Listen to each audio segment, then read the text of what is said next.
Welcome to the Loveland Report and Lone Ranger Show. I am Cleve Loveland, Central Florida's best real estate planner, alongside Bruce Woodburn, the Lone Ranger.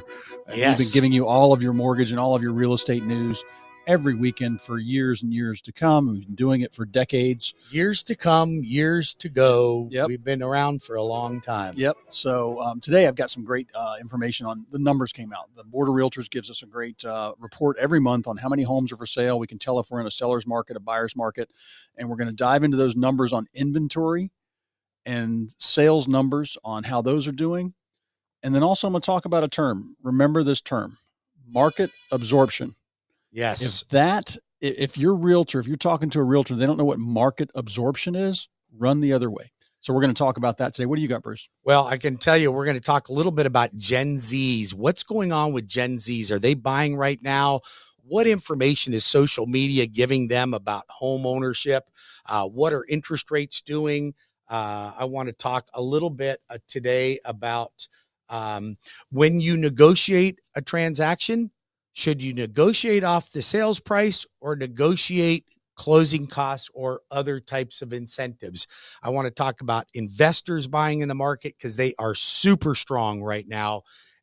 What type of programs are available for them? And then construction, building on your own lot, or finding a lot and building your own custom or semi-custom homes. So we have a lot of things to talk about, including 3 challenges that revolve around purchasing property right now and what is getting in your way. So let's talk a little bit about that later on in the show. So numbers on inventory, we get this report, and this is, I was a little alarmed. I mean, we've got a lot of inventory. Inventory's climbed for the last 4 months. A lot compared to what we had, but not a lot. But we got a 4-month supply.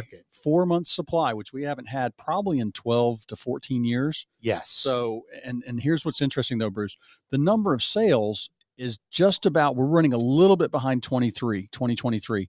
And like we beat them in January. This month was only like, they sold 2,766 homes last April. This year was 2,759. So literally neck and neck. Much. Interest rates were slightly lower last March and April, beginning of last year.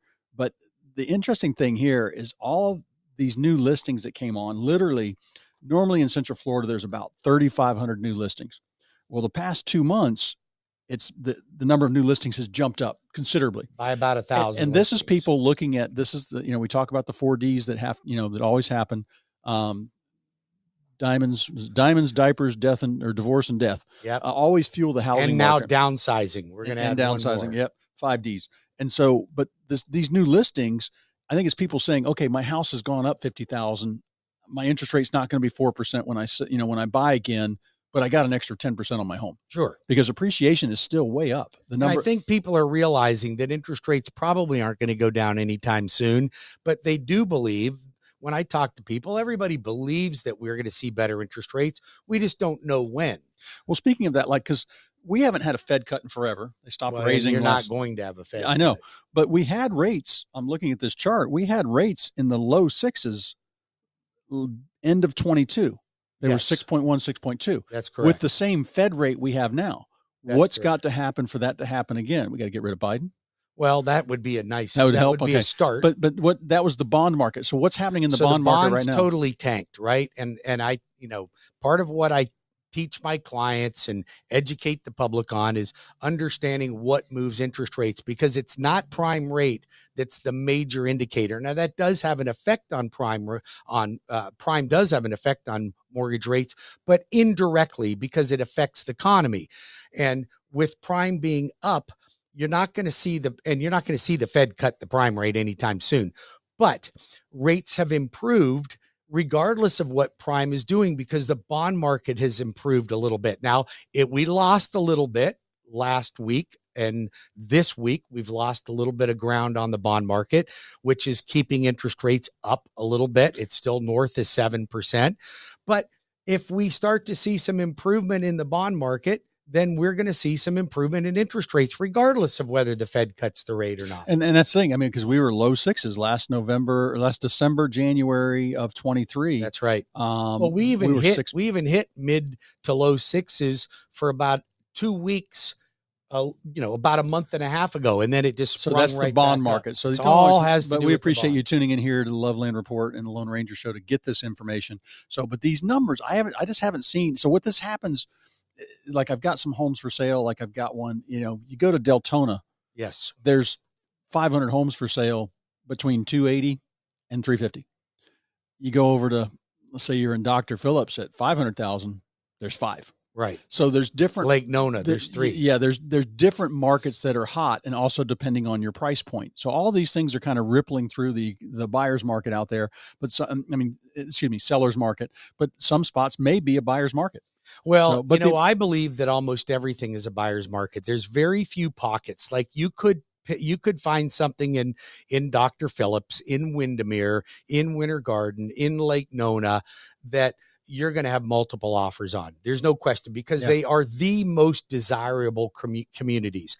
However, for most communities, even though the numbers lead us to a seller's market because of the amount of inventory that's available, the behavior from a seller and a buyer is that it's more of a buyer's market. So in most cases, I'm seeing my buyers negotiating closing costs, repairs on the house. Sellers don't want to let them go. They're not seeing as many people through the house on a weekly basis, so they're willing to work deals. And that's why I'm encouraging buyers to forget about the interest rate. I know you're not going to like the interest rate. Nobody is jumping up and down when they call me and going, wow, that's just a great rate. It's the best rate that you can get today.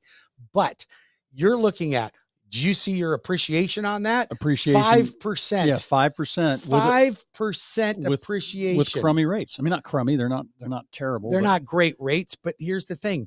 You'd be better off to take the appreciation and refinance later. And I hear people go, well, yeah, but refinancing is expensive. Well, it's not expensive if it saves you money. So you can't say it both ways. So what we do is when it's time to refinance, we look at how much does it cost you to refinance? By the way, you get your mortgage through me. You pay no lender fees when you refinance. So when you goes to refinance, let's just say it costs you $5,000, right, to refinance. And let's say that your payment dropped by $250. Well, $5,000 divided by $250 is 20. That's a 20-month break-even period. Yeah. If you're under 36, do it. But here's what I'm going to heed warning to. You will see rates drop at some point in the future. Don't be too hasty. Don't do it just because they dropped to 6.5. Yeah, there's a break even. Yeah. Let's wait and do it once. Don't do it at 6.5 and then again at 5.25. Don't do it. Let's wait for it at 5.25 and then lock it in, maybe 5.5. And let's do. And the thing here with the price, I think the thing to look at now is, okay, sellers are a little. So even let's say you had multiple offers on a house, you get the house you want, and you bought it for $475. And let's say then there's some repairs that are needed. And so instead of getting repairs done, you ask the seller for some closing costs or a buy down. Yeah. And let's have a 6.25% rate instead of 7.25% rate to start for the first year. And that money set aside for you. Or let's say the house appraises for $5,000 more than you paid. Right. That could be turned into closing costs. The sales price up. There's many different negotiations. Don't stop when you get the contract signed. No. You've done most of them, but there's still some other opportunities to save yourself some money. Even if it's as is. Listen, if you'd like to reach Cleve, he's got people available right now, quality people to help you find that right home or list your home. You can reach Cleve Loveland right now. Loveland Properties, 407-352-8118. That's 407-352-8118. Lone Ranger Bruce Woodburn, 35 years in the mortgage business, and right here in your backyard. You can reach me at 407-250-9144. Please write that down, 407-250-9144, or go to WeBringYouHome.com and get your application started. WeBringYouHome.com. So it's funny because one of the topics I wanted to talk about is negotiate closing costs rather than price reduction. So let's just think about this. Let's just say you found a $400,000 house and you wanted to get the seller to reduce the purchase price by, say, $10,000. So you went from $400 to $390, right? Yep. Okay. How much of a difference do you think that makes? At $20? about $20 in your payment. Yep. But you only reduced your cash to close by $1,000. Yeah. If you were putting down 5%, you reduced it by $1,000. Yep. If you were putting down 20%, you only reduced it by $4,000. You got 10 and you only got 4 out of it. Let's put it towards cost. So you put it toward closing costs, because closing costs are dollar for dollar out of your pocket. Negotiate closing costs, negotiate repairs. If the house appraises, then that's great. If it appraises for more and you're not already getting closing costs, let's go back to the seller, increase the sales price, and get them to pay the difference in closing costs. It's way better. And here's what's important about having somebody like you help too, because you can get the seller to help you pay some closing costs and do a buy down. Absolutely. But you got to know the numbers on that. You have to do a buy. You have to know the numbers to do a buy down. And there's different type of buy downs. You got a 1-1, a 0, a 1-0, a 2-1, and a 3-2-1. And each one costs a different amount of money. So we can help you with that. Realtors, if you don't understand the math, then get educated on it. I will help you. You can call me or text me at 407-250-9144. Let me get you up to speed on that. So, all right, my number, 407-352-8118 for Loveland Properties. You want to get your next real estate plan going, looking for your dream home. You've got some a property you want to sell, or you want to become a landlord. Call us. We'll help. In fact, what's our date on our Leapfrog? June 26th? I will have that from the next break, but I'll give you that for June sure. 26th. So, and then if you'd like to get new construction, Trinity Family Builders, you will get your closing costs paid when you use the Loan Arranger. Go out and tell them the Loan Arranger sent you out. Go to my website at webringyouhome.com, and I have a link to all of their subdivisions. And then another builder that I'm working with in Lakeland, if you want to buy Lakeland Southern Homes, great builder, family-owned business, been in business for 50 years, great builder, love working with them. And they've got, I think, 15 communities in the Lakeland area. They'll build on your lot.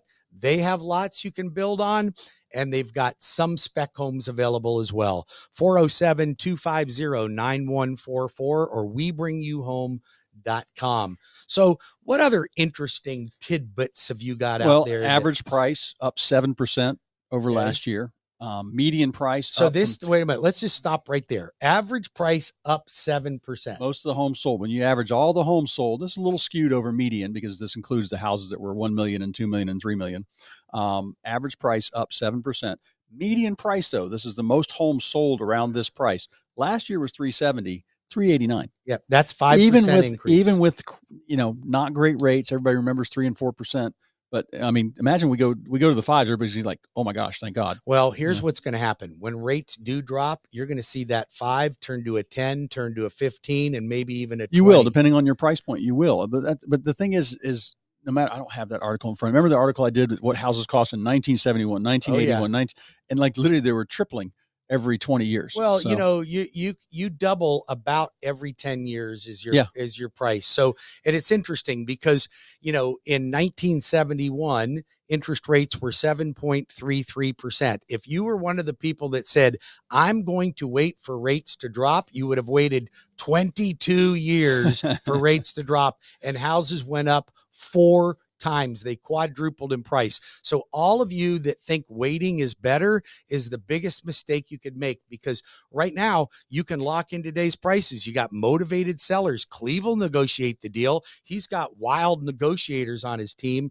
Nanette Edmonds, one of the best in the business. Well, what the important thing is, you've got to know your numbers, and when you're on the market, we're running up against a break, Bruce. Well, we got a minute. We got about 30 seconds. When we come back, I want to talk about negotiations and knowing how hard to be on account. When you get an offer, how tough do you negotiate on it? And we're going to talk about that when we get back. You can call Bruce at 407-250-9144 or webringyouhome.com. And Loveland Properties, 407-352-8118. Yeah, when we come back, we're going to talk about investor loans, DSCRs, bank statements, build and flip, construction loans, build on your own lot, solar panels, you guys. If you're thinking about solar panels, you'll want to tune in. I'll be back in 5.